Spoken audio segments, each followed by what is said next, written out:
Assalamualaikum warahmatullahi wabarakatuh. Gus, mohon izin untuk bertanya. Mungkin pertanyaan saya ini agak kontroversi mungkin. Jadi sebelumnya saya mohon maaf kepada para jamaah dan kepada para pemirsa di luar. Ini kaitannya dengan masalah rukun Islam, syariat. Pertanyaan saya yang pertama begini, Gus. Apakah ada dalil, baik Quran maupun hadis, yang menjelaskan secara gamblang terhadap rukun Islam yang kita kenal selama ini ada 5, yaitu syahadat, sholat, puasa, zakat, dan haji. Artinya begini, apakah memang benar ada di dalam Quran ataupun hadis yang menjelaskan rukun Islam itu dipraktekkan oleh Kanjeng Nabi Muhammad SAW seperti apa yang dipraktekkan oleh umat muslim secara umum di dunia saat ini? Contoh, sholat ada 5 waktu, fardu, subuh, dan seterusnya sampai isya. Dan dia ada rukunnya, rukun sholatnya mulai dari takbiratul ihram sampai salam. Maksud saya begini, apakah benar-benar itu pernah dipraktekkan oleh Kanjeng Nabi seperti yang kita praktekkan saat ini begitu? Dan seterusnya, puasa, zakat, dan seterusnya sampai yang haji. Nah, kalau memang benar-benar itu pernah dipraktekkan oleh Kanjeng Nabi, apakah memang ada dalilnya di Quran maupun hadis? Apakah itu bukan sekedar mohon maaf sekali lagi, hanya buatan orang-orang setelah Kanjeng Nabi? Itu pertanyaan yang pertama, Gus. Mohon maaf, mohon penjabaran dan penjelasannya. Boleh pertanyaan kedua, Gus? Pertanyaan kedua saya begini. Kalau semua gerak makhluk di alam semesta, mulai jagat timur dan jagat barat, adalah atas kehendak dan kuasa Gusti Allah, berarti semua apa yang ada realita saat ini di bumi, di dunia alam semesta jagat raya ini adalah kehendak beliau, Gusti Allah maksudnya. Termasuk dalam hal ini kaitannya dengan masalah iblis, nafsu, setan, dajjal, dan seterusnya. Apakah yang disebut nafsu, iblis, dajjal, setan itu bisa berbuat tanpa kehendak daripada Gusti Allah itu sendiri? Maksud saya berarti kan kalau seandainya, ini pemahaman saya mungkin yang keliru, mohon nanti tolong diluruskan, Gus. Kalau seandainya nafsu atau yang kita kenal dengan iblis, dajjal, dan seterusnya itu bisa berkehendak atas kehendaknya sendiri tanpa izin dan kehendak daripada Gusti Allah itu sendiri, berarti ada 2 matahari, ada 2 kekuatan, ada 2 kekuasaan. Sementara yang kita pahami secara ilmu hakikat, semua gerak makhluk hidup ini adalah gerak daripada hidup itu sendiri, urip itu sendiri. Sehingga semua apapun yang menjadi realita kenyataan di dunia ini atau di jagat raya ini berarti kan bagian daripada pagelaran cerita daripada Gusti Allah itu sendiri. Mohon bedaran penjelasannya, penjabarannya, Gus. Mohon maaf bila pertanyaan saya ini agak nyeleneh. Terima kasih. Assalamualaikum warahmatullahi wabarakatuh. Waalaikumsalam warahmatullahi wabarakatuh. Jikalau tidak ditemukan dalil di dalam Al-Quran yang menyebutkan arkanul Islam, itu bisa ditemukan di dalam hadis sahih Bukhari Muslim. Kalau di dalam Al-Quran itu tidak disebut arkan, enggak, secara jelas terperinci enggak, cuman ada kriteria ya, tentang masalah wajibnya jenengan kali kula niki sholat, tentang wajibnya jenengan berzakat, tentang wajibnya poso, tentang wajibnya haji. Memang di dalam Al-Quran secara terperinci sebagai satu ayat arkan itu ndak, cuman bisa ditemukan di dalam hadis sahih Bukhari Muslim, iku golek ono dewe. Cara syariah ya, syariah.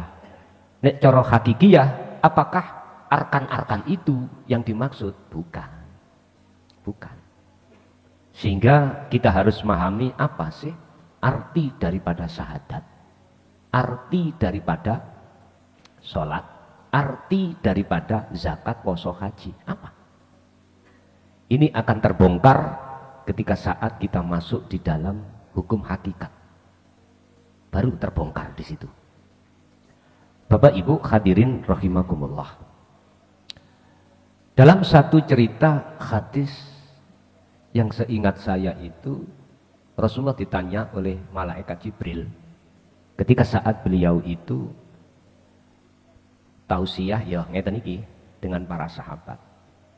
Tiba-tiba malaikat Jibril menyerupai seorang pemuda bertanya 3 hal. Ma huwa al-Islam, al-iman, al-ihsan. Nah, kalau toh memang ada, apakah Rasulullah itu melakukan? Nah, ini pertanyaannya toh.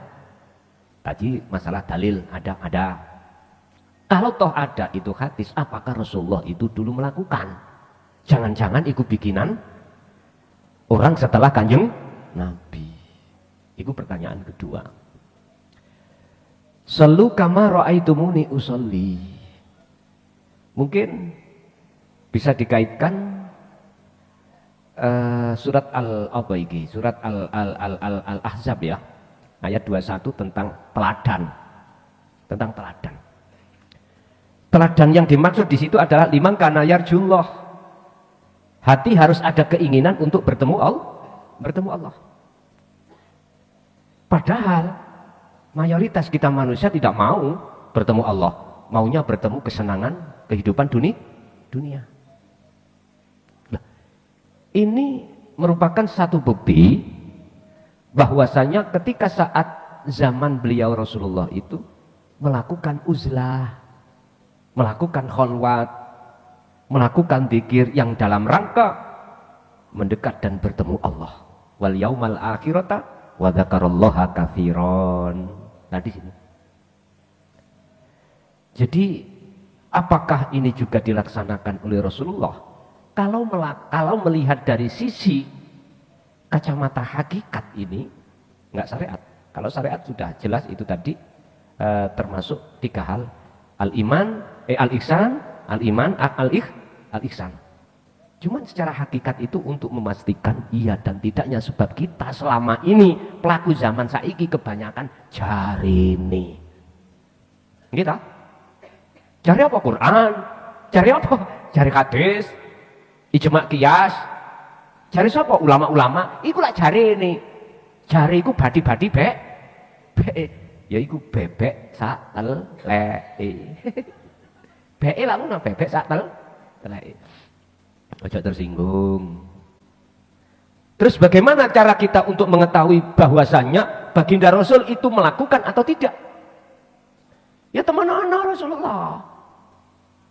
Baru Anda tidak tembung jare. Teman-teman. Takok dhewe. Kalau aku yang memberitahu, ya saya cari ini. Percuma itu. Sampeyan peduli. Takok urip nanggone diri jenengan. Temui dulu, baru jenengan bisa tanya. Baru nanti tidak tembung jare. Apakah itu bikinan orang-orang setelahnya? Gini loh Pak, ini perbedaan hadis dengan Quran ya. Kalau Quran itu jelas wahyu Allah. Kalem-kalem. Kalau hadis cerita apa yang pernah dilakukan Rasulullah ditulis oleh orang yang setelah ditulis oleh orang-orang setelah Rasulullah, sahabat. Makanya disebut hadis itu cerita. Sing nyeritakno tentang masalah apa kejadian yang pernah Rasulullah lakukan. Makanya di dalam cerita niku wonten kelasé. Ada kelas sahih, ada kelas hasan, bahkan sampai jenenge hadis dhaif atau hadis palsu, ada kelas-kelasan.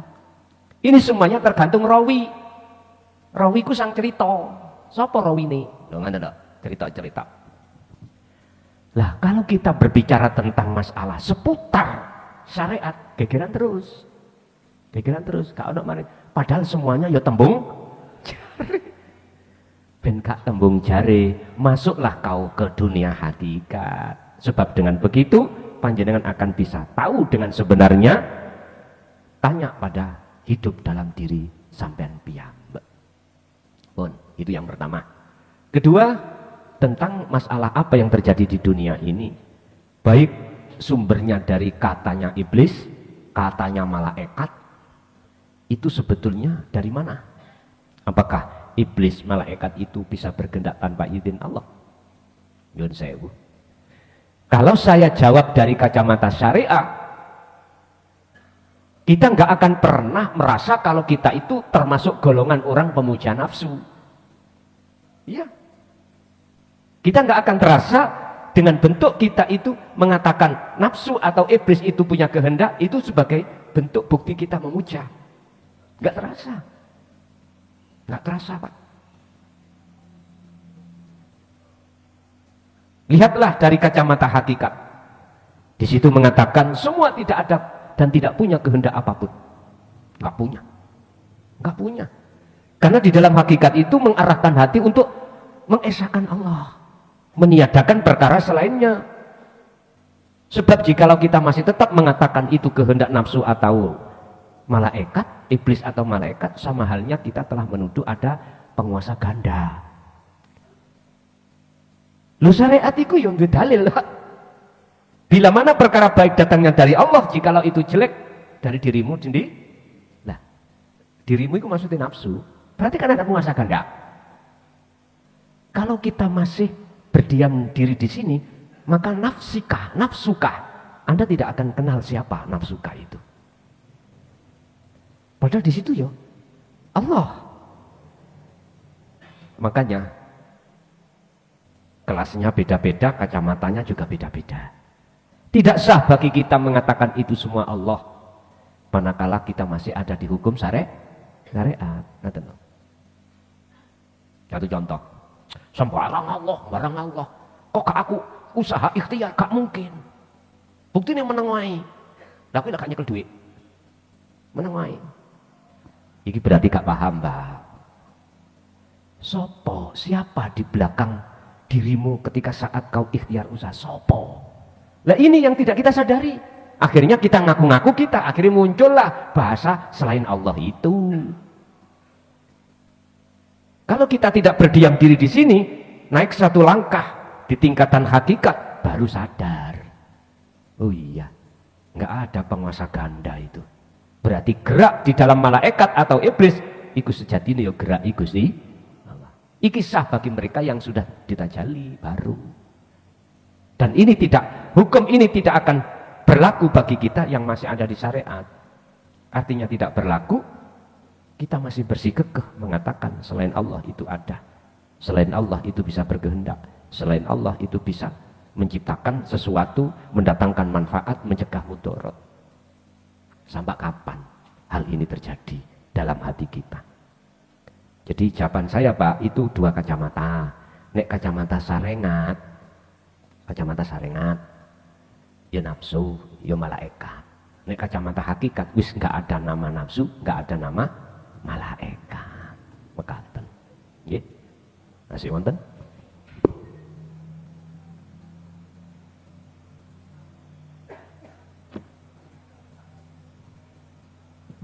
Mungkin Ibu? Nggih, monggo.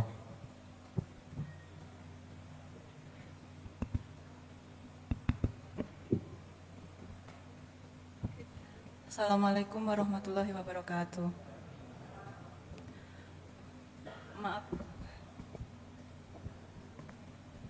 Maaf Gus, saya ada titipan pertanyaan dari teman saya yang domisili di Turki juga. Beliau titip salam buat Gus. Pertanyaannya adalah, beliau sering mengikuti kajian Gus lewat YouTube juga. Pertanyaannya adalah, sepertinya dia dari kecil sudah dibuka oleh Allah kasab mukasafa. Dia sering melihat makhluk-makhluk Allah yang tidak bisa dilihat di dunia nyata atau di alam mukhadharah ini. Bahkan katanya sering melihat malaikat juga. Itu yang membuat beliau merasa lelah katanya. Apakah hal ini bisa dihilangkan Gus? Terus apa yang harus saya lakukan katanya untuk menghilangkan hal tersebut? Terus yang kedua, akhir-akhir ini Gus katanya dia sering mendengar beribu-ribu suara jangkrik di telinga beliau. Katanya jangankan di alam hening, di saat hening, bahkan di saat keramaian pun juga sering mendengar suara jangkrik, beribu-ribu jangkrik yang sangat mengganggu katanya.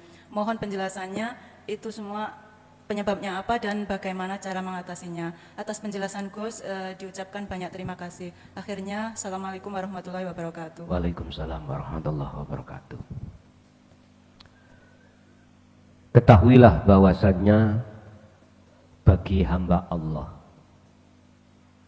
yang sudah ada niat untuk berjalan menuju dan bertemu Allah, tatkala alam mukasafah itu dibuka, sebetulnya itu hanya sebagai ujian bagi Anda.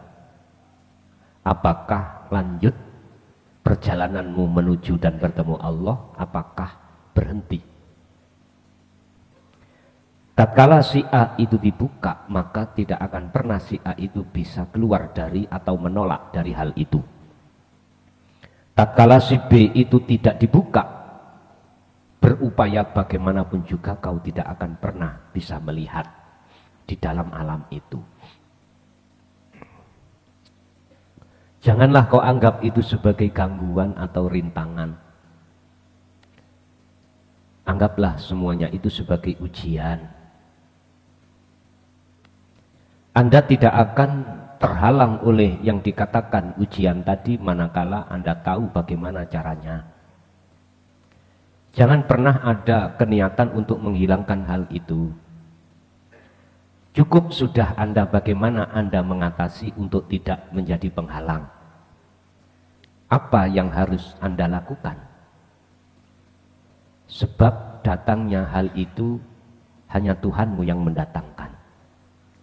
Jangan pernah Anda mengeluh, akhirnya merasa terganggu suara jangkrik lah, atau yang lain. Cara untuk Anda supaya tidak merasa terganggu hanya satu. Catat baik-baik yang ada di Turki, catat dengan baik-baik. Lihatlah maksud daripada Allah berfirman di dalam surah Al-Ahzab ayat 41-42. Dan juga lihatlah di dalam Al-Baqarah ayat 256. Peganglah dzikir sirul asrar. Sebab fungsinya sirul asrar adalah di tahapan pertama Anda hanya beriman, yang bisa mendatangkan di situ, yang menyetir di situ hanyalah Allah. Cukup, itulah etika Anda. Jikalau dalam hati Anda ingin ada keniatan untuk menghilangkan, berarti Anda tidak punya etika. Saya katakan, fadl atau rahmat atau anugerah yang Allah berikan terhadap hambanya itu bukan karena yang lain, hanya satu, karena berakhlak. Udah. Bukan karena ilmu, kesaktianmu, nggak bisa. Hanya karena fadl atau anugerah. Dan anugerah itu Allah datangkan disebabkan karena hatimu berakhlak ilahiyah. Akhlak ilahiyah iku sentiko dawuh abot-abot.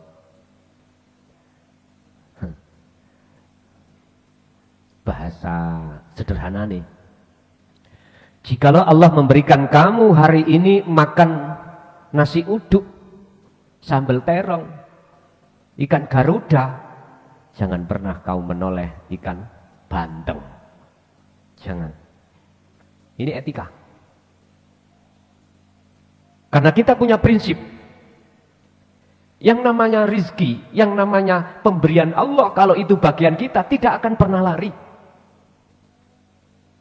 Ingat, olehnya Allah memberikan sesuatu, itu tidak didasarkan karena permintaan. Enggak.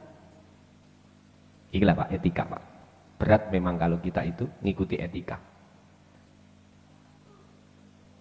Tapi justru ketika kita patuh dalam etika, justru akan melonggarkan hati kita untuk tidak mudah kita itu protes pada Allah dalam semua ketetapannya. Mungkin besok kita akan belajar untuk sendiko dawuh dalam segi apa yang menjadi ketetapan Allah. Ringkes Bu, tolong saudaraku yang ada di Turki, jangan pernah ada keinginan Anda untuk menghilangkan hal itu. Cukup panjenengan iku berakhlak ilahiyah, pasti nanti akan dihilangkan Allah sendiri. Perjalanan dari Banyuwangi untuk ke Mojokerto, pasti jenengan akan nanti lewati Probolinggo, Jember, kalau sudah waktunya Anda sudah sampai ke Mojokerto. Dengan sendirinya nanti akan terlewati. Saya ja'alullahu ba'da usri yusra. Itulah. Tapi kalau jenengan berdiam diri, gak gelem berjalan, nek Banyuwangi jalan di tempat, ya jangan harap Anda bisa sampai ke Mojokerto. Logikanya seperti itu. Artinya akhlak ilahiyah ini pegang terus, sampai kapanpun dan keadaan apapun. Begitulah. Oke, masih ada? Cukup, Bapak Ibu? Oke. Al-Fatihah.